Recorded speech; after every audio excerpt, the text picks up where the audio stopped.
ओम महालक्ष्मी नमः। आप सभी का हमारे YouTube चैनल पर हार्दिक स्वागत है। आज शुक्रवार के दिन आइए सुने माता महालक्ष्मी की पौराणिक कथाएं। श्री महालक्ष्मी की व्रत कथा के श्रवण और पठन करने से दुख दरिद्रता दूर हो जाता है। श्री महालक्ष्मी माता की कृपा से सुख संपत्ति ऐश्वर्य प्राप्त होता है, मन की इच्छा पूरी होती है। इसलिए कथा को श्रद्धा भाव से पूरा अवश्य सुनिएगा। एक बार प्रेम से बोले माता महालक्ष्मी की जय हो। सौराष्ट्र में भद्रश्रवा नाम के राजा थे। वे बड़े पराक्रमी राजा थे। 4 वेद, 6 शास्त्र, 18 पुराणों का उन्हें ज्ञान था। उनकी रानी का नाम सूरत चंद्रिका था। रानी दिखने में सुंदर और सुलक्षणा थी तथा पतिव्रता थी। उन दोनों को 7 पुत्र तथा उसके बाद एक कन्या का वरदान मिला था। कन्या का नाम सांबाला था। एक बार महालक्ष्मी जी के मन में आया कि जाकर उस राजा के राजप्रसाद में रहें। इससे राजा को दुगनी धन दौलत की प्राप्ति होगी और वह इस धन दौलत से अपनी प्रजा को और सुख दे पाएगा। गरीब के घर अगर रहे और उसे धन दौलत प्राप्त हो तो वह स्वार्थी की तरह केवल अपने ऊपर ही खर्च करेगा। ये सोचकर श्री महालक्ष्मी जी ने बूढ़ी ब्राह्मण स्त्री का रूप धारण किया। हाथ में लाठी लिए लाठी के सहारे रानी के द्वार तक पहुंची। यद्यपि उन्होंने बूढ़ी औरत का रूप धारण किया था, पर उनके चेहरे पर देवी का तेज था। उन्हें देखते ही एक दासी सामने आई। उसने उनका नाम, धाम, काम, धर्म पूछ डाला। वृद्ध ब्राह्मणी का रूप धारित माता लक्ष्मी ने कहा, बालिके, मेरा नाम कमला है। मेरे पति का नाम भुवनेश है। हम द्वारिका में रहते हैं। तुम्हारी रानी पिछले जन्म में एक वैश्य की पत्नी थी। वह वैश्य गरीब था। दरिद्रता के कारण हर रोज घर में झगड़े होते थे तथा उसका पति रोज उसे मारता था। इन बातों से तंग आकर वह घर छोड़कर चली गई तथा जंगल में खाली पेट भटकने लगी। उसकी इस दुर्दशा पर मुझे दया आई। तब मैंने उसे सुख संपत्ति देने वाली श्री महालक्ष्मी की कथा सुनाई। मेरे कहने पर उसने श्री महालक्ष्मी का व्रत किया। श्री महालक्ष्मी प्रसन्न हुई। उसकी गरीबी दूर हुई। उसका घर संसार दौलत संतति संपत्ति से भर गया। बाद में पति पत्नी दोनों परलोक सिधारे। लक्ष्मी व्रत करने के कारण वे लक्ष्मी लोक में रहे। उन्होंने जितने साल महालक्ष्मी का व्रत किया उतने हजारों साल उन्हें सुख भोग मिला। इस जन्म में उनका जन्म राजघराने में हुआ है, परंतु वह श्री महालक्ष्मी का व्रत करना भूल गई हैं। उसे ये याद दिलाने मैं यहाँ आई हूँ। बुढ़िया माँ की बातें सुनकर दासी ने उन्हें प्रणाम किया तथा श्री महालक्ष्मी का व्रत किस तरह किया जाए इस बारे में पूछा। बुढ़िया रूप धारण किए हुए माता महालक्ष्मी दासी को पूजा की विधि तथा महिमा बताई। इसके बाद वह दासी माता को प्रणाम कर रानी को बताने अंदर चली गई। राजवैभव में रहते हुए रानी को अपने ऐश्वर्य का बहुत घमंड हुआ था। संपत्ति तथा अधिकार की वजह से वह उन्मत्त हो गई थी। दासी द्वारा बताई गई बुढ़िया माई की बातें सुनकर वह आग बबूला होकर राजद्वार पर आकर बुढ़िया रूपी श्री महालक्ष्मी पर बरस पड़ी। उसे यह मालूम ही नहीं था कि श्री महालक्ष्मी माता बुढ़िया का रूप धारण किए द्वार तक आई है। परंतु रानी का इस कदर रूखा बर्ताव तथा अपना अनादर देखकर माता ने वहां ठहरना ठीक न समझा। वे वहां से चल पड़ी। राह में उन्हें राजकुमारी सांबाला मिली। उन्होंने सांबाला को सारी बात बताई। सांबाला ने अपनी ओर से श्री महालक्ष्मी माता से क्षमा मांगी। माता को उस पर दया आई। उन्होंने सांबाला को श्री महालक्ष्मी व्रत के बारे में बताया। सांबाला ने परम श्रद्धा से श्री महालक्ष्मी का व्रत रखा। फल स्वरूप राजा सिद्धेश्वर के सुपुत्र मालाधर से उसका विवाह हुआ। वह धन दौलत ऐश्वर्य वैभव से माला माल हो गई। पति के साथ ससुराल में आनंद से दिन बिताने लगी। इधर श्री महालक्ष्मी का रानी पर प्रकोप हुआ। फलस्वरूप राजा भद्रश्रवा का राज्य एवं राज्य कारोबार नष्ट हो गया। यहाँ तक कि खाने के लाले पड़ गए। ऐसी हालत में एक दिन रानी ने राजा से निवेदन किया, हमारा दामाद इतना बड़ा राजा है, धनवान है, ऐश्वर्यशाली है, क्यों न उसके पास जाएं, अपना हाल उसे बताएं, वह जरूर हमारी मदद करेगा। इस बात पर राजा भद्रश्रवा दामाद के पास रवाना हुए। राज्य में पहुंचकर एक तालाब के किनारे थोड़ी देर विश्राम लेने के लिए ठहरे। तालाब से पानी लेने आते जाते दासियों ने उन्हें देखा। उन्होंने विनम्रता से उनकी पूछताछ की। जब उन्हें ये मालूम हुआ कि वे रानी सांबाला के पिता हैं, तो दौड़ते हुए जाकर उन्होंने रानी को सारी बात बताई। रानी ने दासी के हाथ राज परिधान भेजकर बड़े ठाट से उनका स्वागत तथा आदर सत्कार किया, खान पान करवाया। जब वे लौटने लगे तो सोने की मोहरों से भरा घड़ा दिया। राजा भद्रश्रवा जब वापस लौटे तो उन्हें देखकर रानी सूरत चंद्रिका खुश हुई। उन्होंने सोने की मोहरों से भरे घड़े का मुंह खोल दिया, पर हाय भगवान, घड़े में धन के बदले कोयले मिले। ये सब श्री महालक्ष्मी के प्रकोप से हुआ। इस प्रकार दुर्दशा में और कई दिन बीत गए। इस बार रानी स्वयं अपनी कन्या के पास गई। सांबाला ने श्री महालक्ष्मी का व्रत किया, पूजा की, अपनी माता से भी व्रत करवाया। इसके बाद रानी अपने घर आई। श्री महालक्ष्मी का व्रत रखने पर उसे फिर से अपना राजपाट, धन दौलत, ऐश्वर्य प्राप्त हुआ। वह फिर से सुख, शांति, आनंदमय जीवन बिताने लगी। कुछ दिनों बाद राजकन्या सांबाला अपने पिता के घर आई। उसे अपने घर देखकर सूरत चंद्रिका को पुरानी बातें याद आई।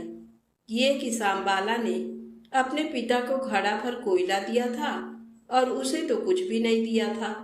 इसी कारण सांबाला को पिता के घर आने पर उसका कोई आदर आतिथ्य नहीं हुआ, बल्कि अनादर हुआ। पर उसने इस बात का बुरा नहीं माना।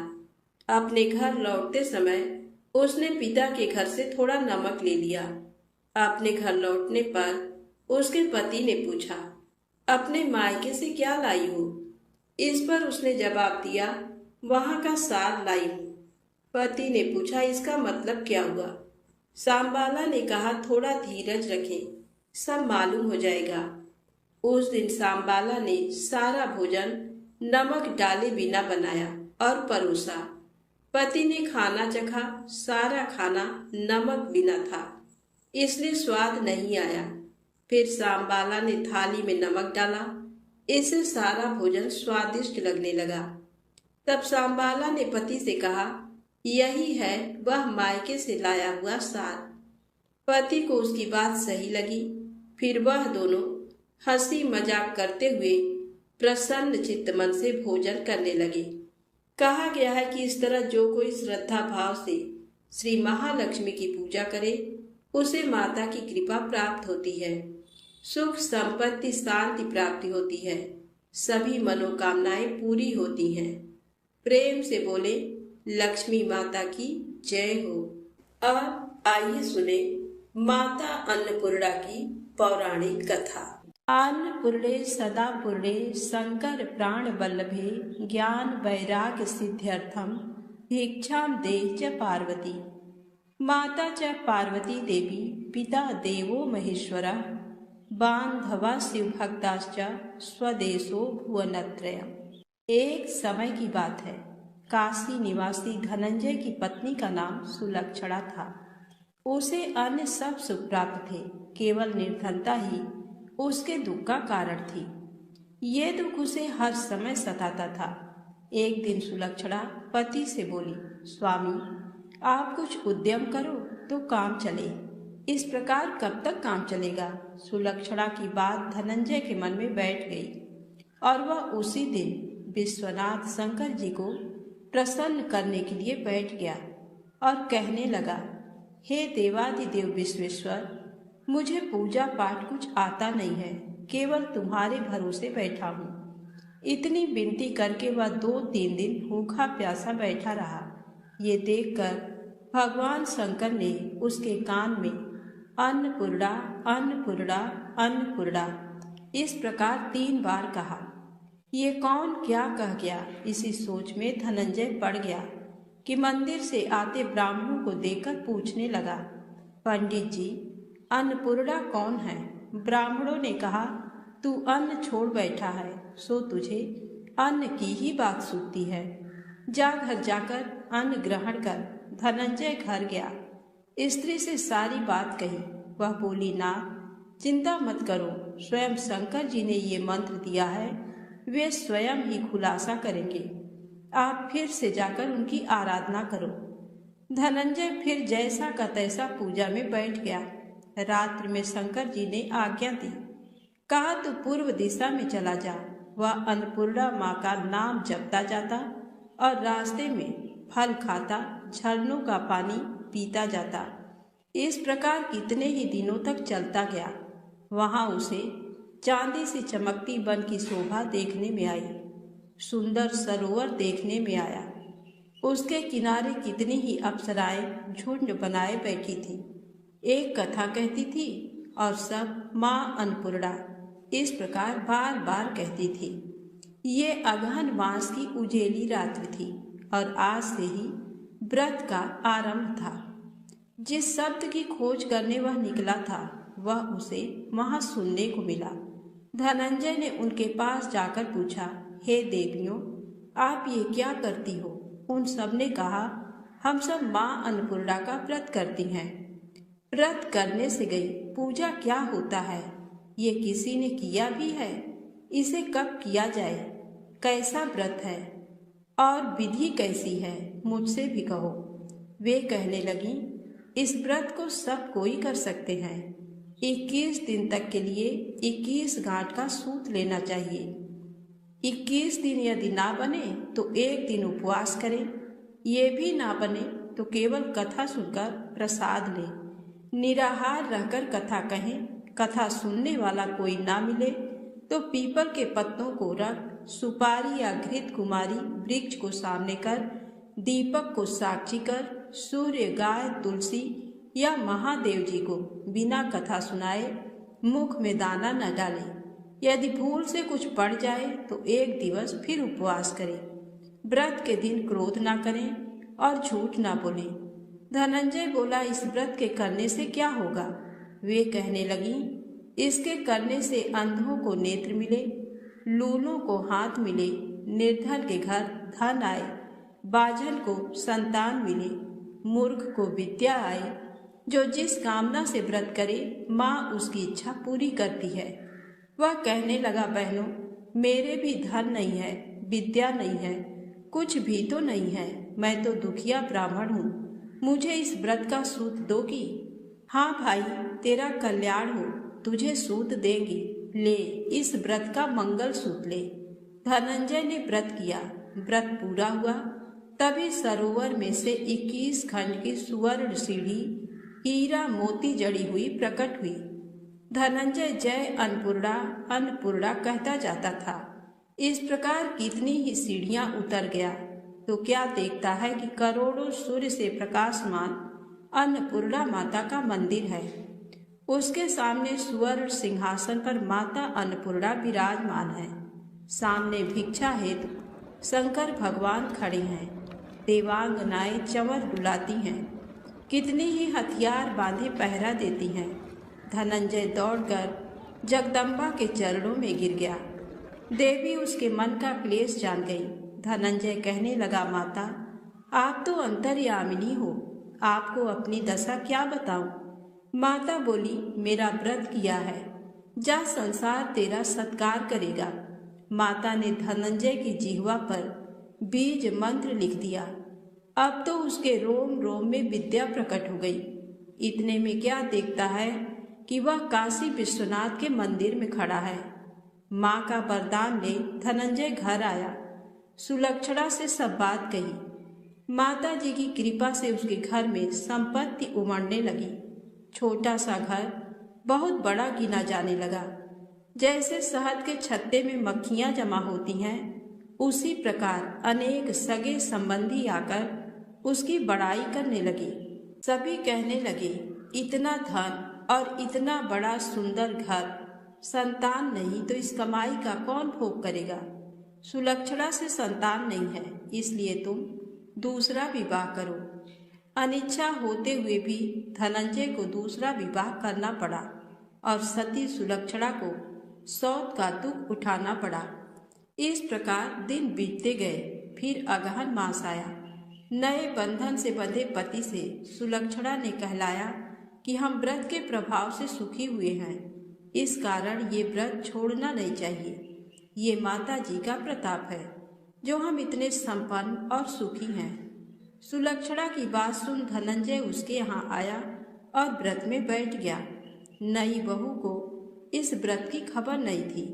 वह धनंजय के आने की राह देख रही थी। दिन बीतते गए और व्रत पूर्ण होने में 3 दिवस बाकी थे कि नई बहू को खबर पड़ी। उसके मन में ईर्ष्या की ज्वाला दहक रही थी। सुलक्षणा के घर आ पहुंची और उसने वहां भगदड़ मचा दी। वह धनंजय को अपने साथ ले गई। नए घर में धनंजय को थोड़ी देर के लिए निद्रा ने आ दबाया। इसी समय नई बहू ने उसका व्रत का सूत तोड़कर आग में फेंक दिया। अब तो माता जी का कोप जाग गया। घर में अकस्मात आग लग गई। सब कुछ जलकर खाक हो गया। सुलक्षणा जान गई और पति को फिर अपने घर ले आई। नई बहू रूठकर पिता के घर जा बैठी। पति को परमेश्वर मानने वाली सुलक्षणा बोली, नाथ घबराना नहीं, माता जी की कृपा अलौकिक है। पुत्र कुपुत्र हो जाता है पर माता कुमाता नहीं होती। अब आप श्रद्धा और भक्ति से आराधना शुरू करो, वे जरूर हमारा कल्याण करेंगी। धनंजय फिर माता के पीछे पड़ गया। फिर वही सरोवर सीढ़ी प्रकट हुई। उसमें माँ अन्नपूर्णा कहकर वह उतर गया। वहां जा माता जी के चरणों में रुदन करने लगा। माता प्रसन्न हो बोली, ये मेरी स्वर्ण की मूर्ति ले, उसकी पूजा करना, तू फिर से सुखी हो जाएगा। जा, तुझे मेरा आशीर्वाद है। तेरी स्त्री सुलक्षणा ने श्रद्धा से मेरा व्रत किया है, उसे मैंने पुत्र दिया है। धनंजय ने आंखें खोली तो खुद को काशी विश्वनाथ के मंदिर में खड़ा पाया। वहां से फिर उसी प्रकार घर को आया। इधर सुलक्षणा के दिन चढ़े और महीने पूरे होते ही पुत्र का जन्म हुआ। गांव में आश्चर्य की लहर दौड़ गई। मानता आने लगा। इस प्रकार उसी गांव के निसंतान सेठ के पुत्र होने पर उसने माता अन्नपूर्णा का मंदिर बनवा दिया। उसमें माता जी धूमधाम से पधारी, यज्ञ किया और धनंजय को मंदिर के आचार्य का पद दे दिया। जीविका के लिए मंदिर की दक्षिणा और रहने के लिए बड़ा सुंदर सा भवन दिया। धनंजय स्त्री पुत्र सहित वहां रहने लगा। माता जी की चढ़ावे में भरपूर आमदनी होने लगी। उधर नई बहू के पिता के घर डाका पड़ा, सब लुट गया। वे भीख मांगकर पेट भरने लगे। सुलक्षणा ने ये सुना तो उन्हें बुला भेजा, अलग घर में रख लिया और उनके अन्न वस्त्र का प्रबंध कर दिया। धनंजय, सुलक्षणा और उसका पुत्र माता जी की कृपा से आनंद से रहने लगे। माता जी ने जैसे इनके भंडार भरे वैसे सबके भंडार भरे। तो प्रेम से बोले, अन्नपूर्णा माता की जय हो। आइए बड़ी ही श्रद्धा भाव से सुनते हैं माता लक्ष्मी की अगली पौराणिक कथा। एक दिन लक्ष्मी जी की बड़ी बहन ज्येष्ठा ने उनसे कहा, बहुत दिनों से एक बात मेरे मस्तिष्क में कौंध रही है, सोचती हूँ कि तुमसे पूछूं या नहीं। लक्ष्मी जी ने मुस्कुरा कर कहा, ऐसी क्या बात है बहन, मन में जो कुछ भी है निसंकोच पूछो। वैसे भी कोई बात मन में न रखकर उसका समाधान कर लेना ही बुद्धिमानी है। तब अलक्ष्मी ने कहा, मैं अक्सर यही सोचती रहती हूँ कि सुंदरता में हम दोनों बराबर हैं, फिर भी लोग तुम्हारा आदर करते हैं और मैं जहाँ भी जाती हूँ वहाँ उदासी छा जाती है।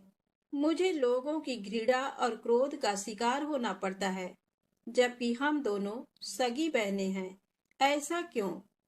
तब लक्ष्मी जी ने हंसकर कहा, सगी बहन या समान सुंदरता होने से ही आदर नहीं मिलता। उसके लिए अपने को भी कुछ करना चाहिए। लोग मेरा आदर इसलिए करते हैं क्योंकि मैं उनके घर पहुंचते ही सुख के साधन जुटा देती हूँ। संपत्ति और वैभव से आनंदित होकर लोग मेरा उपकार मानते हैं, तभी मेरी पूजा करते हैं। उधर तुम्हारा ये हाल है कि जिसके यहाँ भी तुम जाती हो, उसको गरीबी, रोग और आपदा सहनी पड़ती है। इसी वजह से लोग तुमसे घृणा करते हैं। कोई आदर नहीं करता। आदर पाना है तो दूसरों को सुख पहुंचाओ। ज्येष्ठा को लक्ष्मी जी की बात चुभ गई। उन्हें लगा कि लक्ष्मी को अपनी महिमा का अभिमान हो गया है। उन्होंने तड़प कर कहा, लक्ष्मी, तुम मुझसे हर बात में छोटी हो, अवस्था में भी और प्रभाव में भी। मुझे उपदेश देने का भी विचार न करो। अगर तुम्हें अपने वैभव का अहंकार है तो मेरे पास भी अपना एक प्रभाव है। मैं जब अपनी पर आ जाऊं तो तुम्हारे करोड़पति भक्त को भी पल भर में भिखारी बना दूं। इतना सुनकर लक्ष्मी जी को हंसी आ गई और कहने लगी, बहन, तुम बड़ी हो इसलिए कुछ भी कह लो, लेकिन जहां तक प्रभाव की बात है, मैं तुमसे कम नहीं हूँ। जिसको तुम भिखारी बनाओगी उसे मैं दूसरे दिन रंक से फिर राजा बना दूंगी। मेरी महिमा का अभी तुम्हें पता ही कहाँ है। अलक्ष्मी ने कहा, और तुम्हें भी मेरी महिमा का पता ही नहीं है। जिसकी तुम सहायता करोगी उसे मैं दाने दाने के लिए भी मोहताज कर दूंगी। लक्ष्मी जी ने कहा, देखो बहन, दाने दाने के लिए तुम उसे मोहताज कर सकती हो जिससे मैं रूठ जाऊं, जिसके सिर पर मेरा वरद हस्त ना हो, उसका तुम कुछ भी बिगाड़ सकती हो। परंतु जिस पर मेरी कृपा दृष्टि है, उसका कोई भी बाल तक बांका नहीं कर सकता। अगर तुम अपना प्रभाव दिखाने को इतनी ही उतावली हो रही हो तो कल अपना प्रभाव दिखाकर देख लेना। अलक्ष्मी बोली, ठीक है, बोलो कहाँ चलें? तब माता लक्ष्मी ने कहा, दूर क्यों जाएं? पास ही के गांव में एक ब्राह्मण रहता है, उसका नाम है दीनानाथ। वह हर रोज मंदिर में पूजा करने जाता है और मेरा पक्का भक्त है। उसी पर हमें अपनी अपनी महिमा दिखानी है। ज्येष्ठा को ताव आ गया। उन्होंने हाथ झटक कर कहा, ठीक है, देख लेना, कल तुम्हारा सिर ही झुक जाएगा। कहकर वह एक ओर चली गईं। लक्ष्मी जी वहीं खड़ी बहन के क्रोध और अहंकार पर मुस्कुराती रहीं। दूसरे दिन दोनों बहनें गांव के विष्णु मंदिर में पहुंची। उन्होंने वेश बदल रखा था। साधारण स्त्रियों की तरह वे दोनों मंदिर के द्वार पर बैठ गईं। लोगों ने देखा तो अवश्य, लेकिन किसी ने उनकी ओर कोई खास ध्यान नहीं दिया। ध्यान देने वाली कोई खास बात थी भी नहीं। वह मंदिर था और वहां हर रोज दीन दुखी आते जाते रहते थे। वहां आने वाले सभी किसी न किसी परेशानी में घिरे रहते थे। फिर भला उन्हें किसी दूसरे की परेशानी से क्या सरोकार हो सकता था। थोड़ी देर बाद वहां दीनू पंडित आया। दोनों बहनों की नजरें उस पर जम गईं। पूजा करके जब वह लौटने लगा तो ज्येष्ठा ने कहा, लक्ष्मी, वह तुम्हारा भक्त आ रहा है, बन पड़े तो कोई सहायता करो। माता लक्ष्मी ने कहा, हाँ, करती हूँ। लक्ष्मी जी ने एक पोला बांस दीनू के रास्ते में रख दिया, जिसमें मोहरे भरी हुई थी। ज्येष्ठा ने बांस को छूकर कहा, अब तुम मेरा प्रभाव भी देख लेना। पूजा करके लौट रहे दीनू ने रास्ते में पड़ा हुआ वह बांस का टुकड़ा उठा लिया। उसका विचार था कि वह किसी काम आ जाएगा। घर में 100 जरूरतें होती हैं। अभी वह पंडित कुछ ही आगे बढ़ा था कि उसे एक लड़का मिला। लड़के ने पहले पंडित जी से राम राम की, फिर बड़ी ही नम्रता से बोला, पंडित जी, मुझे अपनी चारपाई के लिए बिल्कुल ऐसा ही बांस चाहिए। दादाजी ने ये कहकर भेजा है कि जाओ बाजार से ले आओ। ऐसा बांस पंडित जी कहाँ मिलेगा? दीनू ने कहा, मैंने मोल नहीं लिया, रास्ते में पड़ा था सो उठा लाया। लो, तुम्हें जरूरत है तो तुम ही रख लो, वैसे बाजार में 1 रुपए से कम का नहीं है। लड़के ने चवन्नी देते हुए कहा, मगर मेरे पास तो ये चवन्नी ही है पंडित जी, अभी तो आप इसे ही रखिए, बाकी 12 आने शाम को दे जाऊंगा। पंडित जी खुश थे कि बिना किसी हील हुज्जत के रुपया कमा लिया। दीनू पंडित ने चवन्नी लेकर बांस लड़के को दे दिया और वह चवन्नी अपनी डोलची में रख दी। मंदिर के पास खड़ी दोनों देवियां ये सारी लीला देख रही थी। ज्येष्ठा ने कहा, लक्ष्मी, देखा तुमने, तुम्हारी इतनी सारी मोहरें मात्र एक चवन्नी में बिक गई, और अभी क्या, ये चवन्नी भी तुम्हारे भक्त के पास नहीं रुकेगी। चलो उसके पीछे चलते हैं और देखते हैं कि क्या होता है। दोनों बहनें दीनू के पीछे पीछे चलने लगीं। एक तालाब के पास दीनू ने डोलची रख दी और कमल के फूल तोड़ने लगा। उसी बीच एक चरवाहे का लड़का आया और डोलची में रखी हुई चवन्नी लेकर भाग गया। दीनू को पता ही नहीं चला, फूल तोड़कर वह अपने घर चलने लगा। इतने में वही लड़का आता हुआ दिखाई दिया जिसने चवन्नी देकर उससे बांस ले लिया था। करीब आकर वह बोला, पंडित जी, ये बांस तो बहुत वजनी है। दादाजी ने कहा है कि कोई हल्का बांस चाहिए, इसकी चारपाई ठीक ना होगी। ये लीजिए, आप अपना बांस वापस ले लीजिए। कहकर उसने बांस पंडित जी के हवाले कर दिया। दीनू ने बांस ले लिया, लेकिन चवन्नी तो डोलची में थी ही नहीं। तब उसने कहा, बेटा, चवन्नी तो कहीं गिर गई, तुम मेरे साथ घर चलो, वहां दूसरी दे दूंगा। इस समय मेरे पास एक भी पैसा नहीं है। तब आप जाइए, मैं शाम को आकर घर से ले लूंगा। ऐसा कहकर लड़का अपनी राह लौट गया। बांस फिर से पंडित जी के ही पास आ गया और लक्ष्मी जी हौले से मुस्कुराईं। उनको इस प्रकार मुस्कुराते देखकर ज्येष्ठा मन ही मन में जल उठी। वह बोली, अभी तो खेल शुरू ही हुआ है, देखती चलो कि मैं इसे कैसे तिगनी का नाच नचाती हूँ। दीनू बेचारा इन सब बातों से बेखबर अपनी ही धुन में आगे बढ़ा चला जा रहा था। उसे क्या पता था कि वह शतरंज का मोहरा बना हुआ है। वह तो धूप छांव की भांति दोनों बहनों का प्रभाव सहता चुपचाप चला जा रहा था। आगे चलकर गांव का एक अहीर मिला। उसने दीनू को चवन्नी वापस करते हुए बताया, पंडित जी, मेरा लड़का आपकी डोलची से ये चवन्नी उठा लाया था।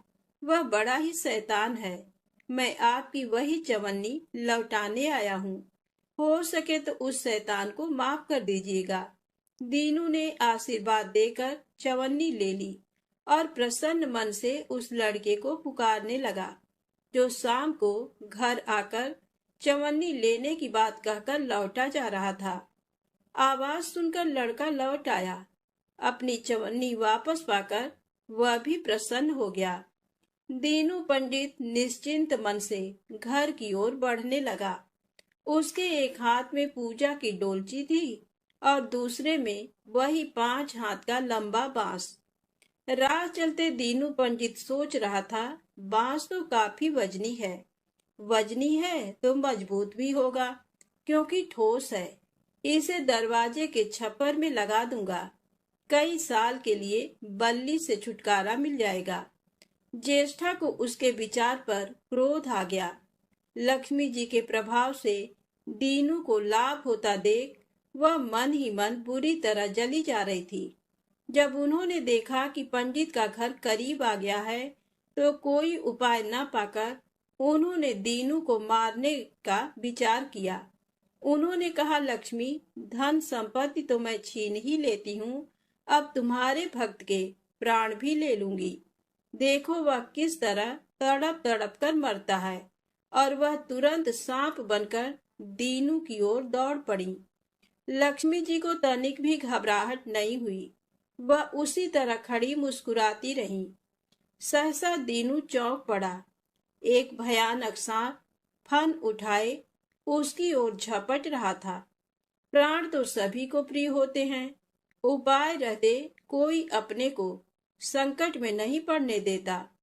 दीनू ने पगडंडी वाला रास्ता छोड़ दिया और एक ओर को भागने लगा। लेकिन सांप बनी ज्येष्ठा उसे भला कहाँ छोड़ने वाली थी। वह तो उस गरीब के प्राणों की प्यासी हो चुकी थी। वह भी दीनू के आगे पीछे दाएं बाएं बराबर दौड़ती ही रही। दीनू घबरा गया। उसने हाथ जोड़कर कहा, नाग देवता, मैंने तुम्हारा कुछ नहीं बिगाड़ा। शांति से अपनी राह लौट जाओ। आखिर क्यों मुझ गरीब के पीछे पड़े हो? व्यर्थ में किसी ब्राह्मण को सताना अच्छी बात नहीं है। लेकिन वह नाग तो ज्येष्ठा का रूप था, जो दीनू को किसी भी तरह से डसना चाहता था। प्रार्थना पर कुछ भी ध्यान न देकर वह सांप एक बारगी फुफकारता हुआ झपट पड़ा।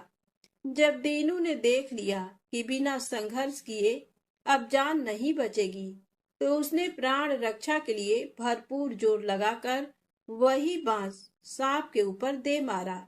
धरती से टकराते ही बांस के दो टुकड़े हो गए और उसके भीतर भरी हुई मोहरें खन खनाकर बिखर गईं, जैसे लक्ष्मी जी हंस रही हो। दीनू के मुंह हैरतपूर्ण चीख सी निकली। अरे! थोड़ी देर के लिए वह ठगा सा खड़ा आंखें फाड़े उन मोहरों की ओर देखता रहा। एक पल के लिए तो वह सांप को भूल ही गया, परंतु फिर जैसे उसे झटका सा लगा। सांप का ध्यान आते ही उसने उसकी ओर गर्दन घुमाई तो देखा कि बांस की चोट से सांप की कमर टूट गई है और वह लहूलुहान अवस्था में झाड़ी की ओर भागा जा रहा है। दूसरे क्षण वह मोहरों पर लौट गया और कहने लगा, तेरी जय हो लक्ष्मी माता। जीवन भर का दारिद्र्य आज दूर हो गया। तेरी महिमा कौन जान सकता है। चलो अब घर में बैठकर तुम्हारी पूजा आरती करूंगा। और फिर जल्दी जल्दी उसने सारी मोहरें अंगोछे में बांध दी और लंबे लंबे कदमों से घर की ओर चल दिया। पीछे एक पेड़ की छाया में खड़ी लक्ष्मी अपनी बहन ज्येष्ठा से मुस्कुरा कर पूछ रही थी, कहो बहन, सच बताना, बड़प्पन की था मिली कि अभी नहीं? बड़प्पन किसी को कुछ देने में ही है, उससे छीनने में नहीं। ज्येष्ठा ने कोई उत्तर नहीं दिया। वह चुपचाप उदास खड़ी रही। लक्ष्मी जी ने उनका हाथ पकड़कर कहा, फिर भी हम दोनों बहनें हैं, जहाँ रहेंगी साथ ही रहेंगी। आओ अब चलें। तो प्रेम से बोले, माता लक्ष्मी की जय हो।